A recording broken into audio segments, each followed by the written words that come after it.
The gala lanyard still hung around my neck when my phone vibrated. A notification from Grant's account. I tapped it. There was my 6-year-old daughter, Zoe. Below her face sat my brother's caption. Some mistakes grow up and make more mistakes, I scrolled. The top comment was from our mother, Brenda, leaving a laughing emoji. Thousands of strangers were already piling on. Drop a comment and let me know where you're watching from and what time it is for you right now. I want to see how far this reaches. I did not cry. I did not gasp or ask why they would do this. Anger was not loud this time. It was clinical. It was a balance sheet. And my family's account had just gone into permanent default. I walked across the garden patio and found Adam.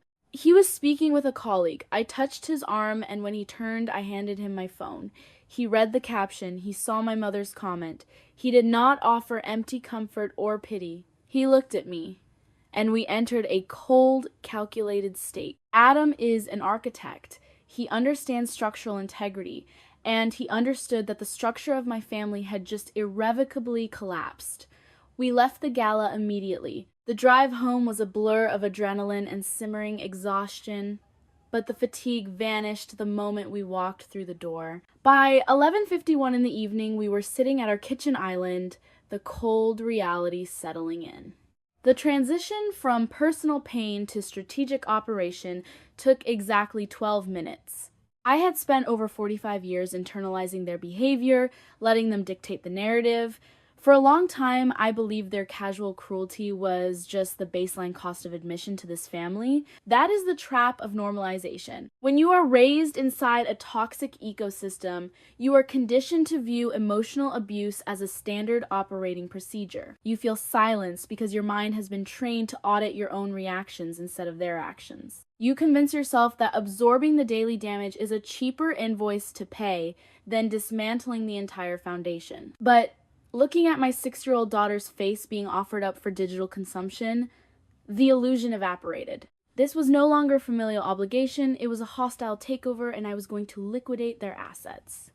I opened my laptop, Adam opened his. The documentation process began. We did not just take screenshots like a panicked victim. We harvested data like forensic accountants auditing a corrupt corporation. Adam captured the original post, the exact timestamp, the unique web address, and every single derogatory comment generated by Grant's followers. He meticulously cataloged my mother's engagement, saving her digital laughter into a secure folder. I picked up my phone and dialed my attorney. It was past midnight, but he answered on the third ring. I did not waste time with pleasantries, apologies, or emotional venting. I outlined the intellectual property theft, the unauthorized use of a minor's likeness, and the targeted public defamation. I instructed him to draft a formal cease and desist notice immediately, to be followed by a comprehensive, relentless litigation strategy. There was no hesitation on my end. I rubbed my eyes, trying to summon regret for what I was about to do to my brother and my mother, but there was only razor-sharp clarity.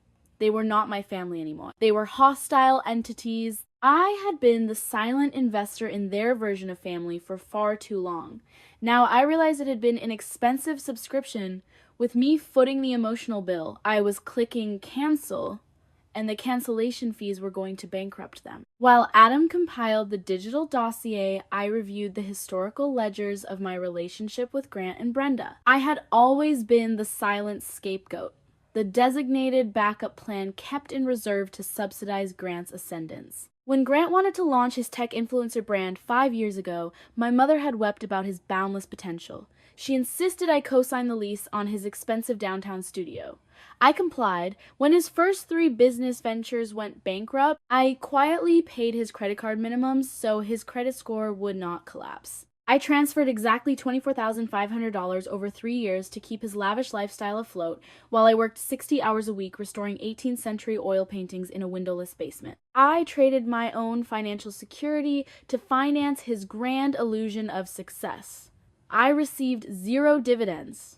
My sacrifices were never acknowledged as generosity.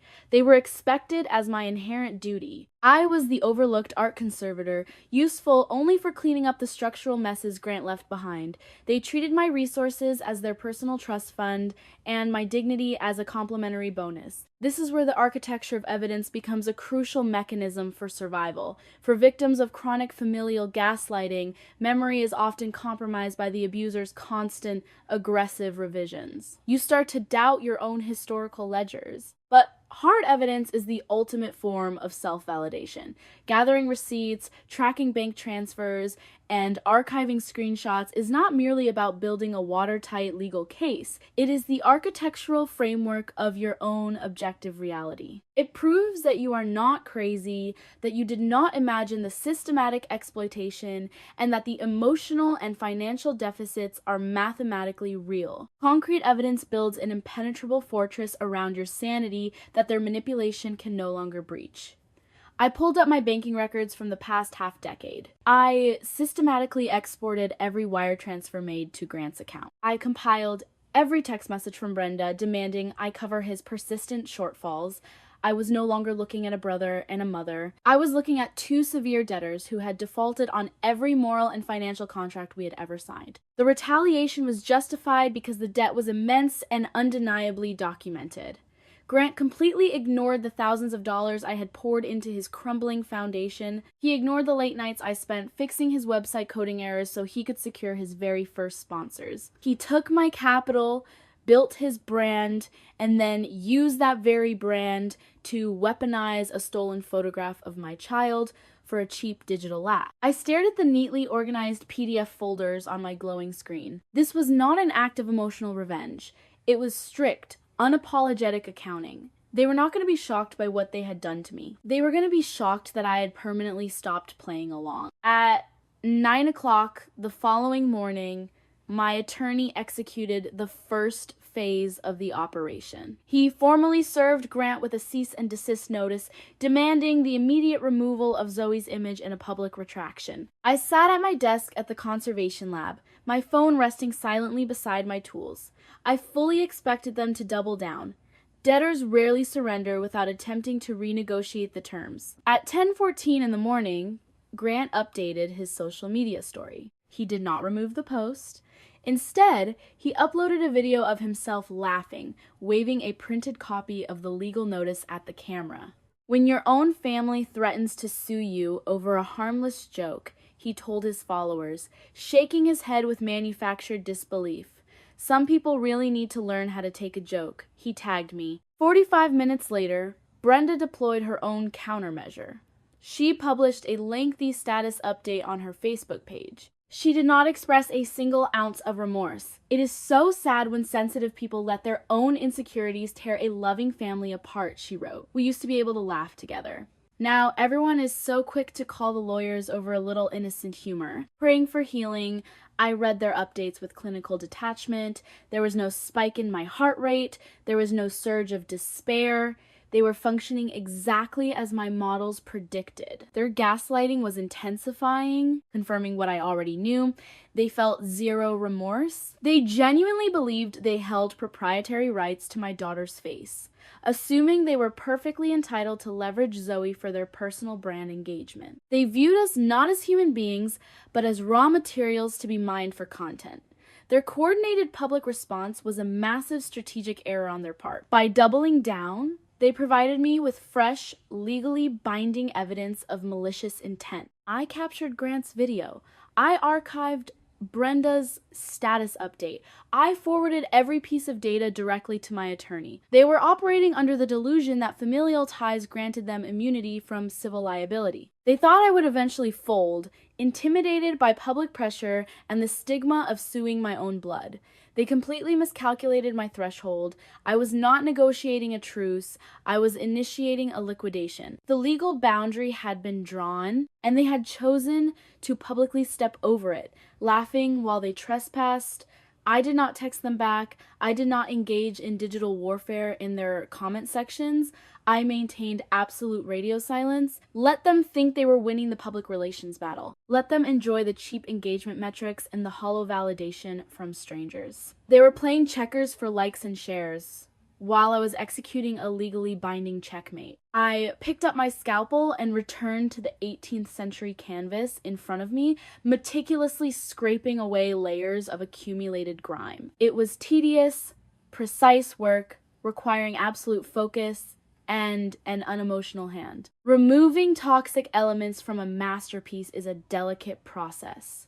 Removing toxic elements from my life was proving to be exactly the same. The true scope of their liability was uncovered exactly 48 hours later. My attorney's paralegal team had been conducting a deep dive forensic audit of Grant's digital footprint and his recent commercial activities. At 2 o'clock in the afternoon, my attorney called me on a secure line. He had found the absolute kill shot. The conflict was about to permanently shift from a localized petty family dispute into a high-stakes legal case of digital fraud and commercial exploitation. "Check your encrypted email," my attorney instructed, his voice clinical and sharp. I opened the file he had just transmitted. It was a leaked pitch deck from Grant's management agency, submitted to a major educational software company just 3 days prior. The company had been actively soliciting tech influencers for a lucrative marketing campaign targeting struggling parents. Grant had submitted a formal, detailed proposal, competing for a $60,000 brand ambassadorship. He was currently in the final round of corporate review. I scrolled to the 4th page of the PDF document. A cold, sharp clarity washed over me, suppressing the initial instinct to scream. My pulse steadied not from indifference, but from a newfound, deadly focus. There, displayed prominently as a core component of his proposed marketing strategy, was the stolen photograph of Zoe. He had taken the image of my daughter and embedded it directly into a corporate advertisement mock-up. The caption that had humiliated my child was never intended to be a mere family joke. It was a calculated A/B test for market engagement. It was a drafted tagline for a sponsored post. He was actively attempting to monetize his niece's face to sell educational software, explicitly framing her as the mistake that their corporate product could supposedly fix. This was not a misguided attempt at digital humor. This was premeditated commercial theft. Grant had packaged my 6-year-old daughter as a raw marketing asset to secure a massive corporate payout. Brenda's digital laughter suddenly made perfect sense on the ledger. She wasn't just laughing at a cruel joke. She was deliberately engaging with the post to artificially inflate the metrics, boosting the analytics to make Grant's pitch look more attractive to the software executives. She was an active co-conspirator in the fraud. I closed the PDF file. The emotional detachment I felt was absolute. They had crossed the definitive line from toxic relatives into corporate thieves. My attorney outlined the next phase of our counteroffensive. We were no longer just filing a cease and desist. We were preparing a massive civil suit for commercial misappropriation of likeness, intellectual property theft, and fraudulent commercial practices. We were going to contact the software company's legal department directly, providing them with irrefutable proof that their prospective influencer was attempting to sell them stolen, unauthorized assets belonging to a minor. I gave my attorney the explicit authorization to proceed with maximum prejudice. I did not feel a single shred of guilt. They had quantified Zoe's worth at $60,000. Now, I was going to mathematically demonstrate the true cost of that caption. The audit had escalated. This was no longer just about establishing a boundary. It was about executing a complete financial and professional demolition of his brand. Grant thought he was a brilliant digital architect, building an empire on stolen ground. He was about to discover what happens when the rightful owner forecloses on the property. I arranged the meeting via a cold, single-line text message. I informed Grant that we needed to discuss a potential financial settlement regarding his post. His sheer greed completely overrode his caution, and he eagerly agreed to meet me at a high-end cafe downtown. I arrived exactly on time. I did not order a coffee or engage in small talk. I simply sat across from him, placing my phone face down on the marble table, the high-definition voice recorder silently running. Grant smirked immediately, leaning back in his chair with the arrogant, relaxed posture of a man who firmly believed he had already won the negotiation. "Look, Maya, you're taking this way too seriously," he began. completely unprompted. It is just business. The engagement metrics on that post were absolutely insane. That educational software company loved the traction. I am about to close a $60,000 deal, and honestly, you should be thanking me. I made your kid viral. I let him speak. I let his bloated ego dig the legal trench deeper.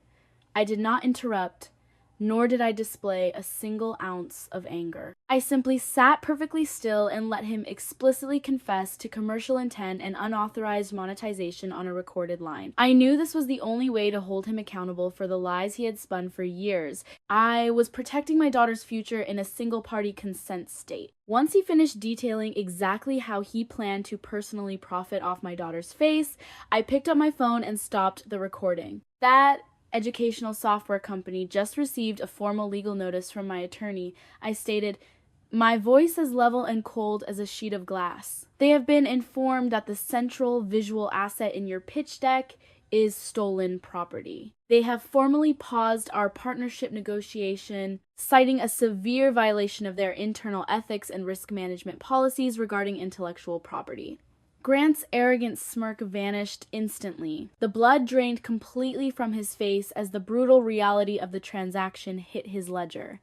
I did not stop. Furthermore, my legal team has sent copies of your pitch deck along with the cease and desist to your 3 current primary tech sponsors. They are aggressively reviewing the morality clauses in your existing contracts as we speak. By the time I walked out of the cafe, the professional demolition was already fully underway. The legal fallout was rapid. Within a week, the major tech sponsors, terrified of being publicly associated with child exploitation and digital fraud, formally severed all ties. His management agency terminated his contract, citing severe liability risks. The $60,000 deal evaporated instantly, taking his entire established revenue stream with it. His brand suffered a total, irrevocable structural collapse. The final term of my settlement was absolutely non-negotiable. To avoid a devastating civil trial that would bankrupt him permanently, Grant was forced to capitulate to my exact demands. He had to delete the original post and replace it with a formal, legally drafted apology video. He had to explicitly admit to stealing the photograph and exploiting a minor for commercial gain. The video had to be pinned to the top of his social media profile for exactly 30 days. My attorney ensured a strict stipulation was embedded in the contract. Grant was legally barred from monetizing the apology video, turning off all ads and revenue sharing. He was forced to broadcast his utter humiliation to his entire remaining audience, generating zero capital from his own destruction. It was the flawless execution of absolute judgment. The silence that followed the total collapse of Grant's digital empire was the most profound, absolute peace I had experienced in 33 years. The incessant family group chats went entirely dark. Brenda permanently stopped posting passive-aggressive status updates about sensitive people. Their humiliation was absolute, intensely public, and mathematically undeniable. They had arrogantly attempted to leverage my 6-year-old daughter for corporate profit, and the resulting financial penalty had completely liquidated their social standing and Grant's entire career. My personal boundary was no longer an invisible emotional line they could casually step over whenever they pleased. It was a reinforced concrete wall built on legally binding contracts and irrefutable proof. I returned to my quiet conservation lab, my hands perfectly steady as I worked on restoring a new canvas. Sitting in the silence, I reflected heavily on the true nature of evidence.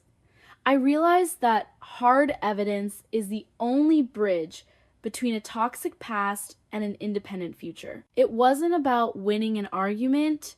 It was about reclaiming my reality. Meticulously gathering that data allowed me to stop helplessly fighting their distorted narrative and simply overwrite it with undeniable facts.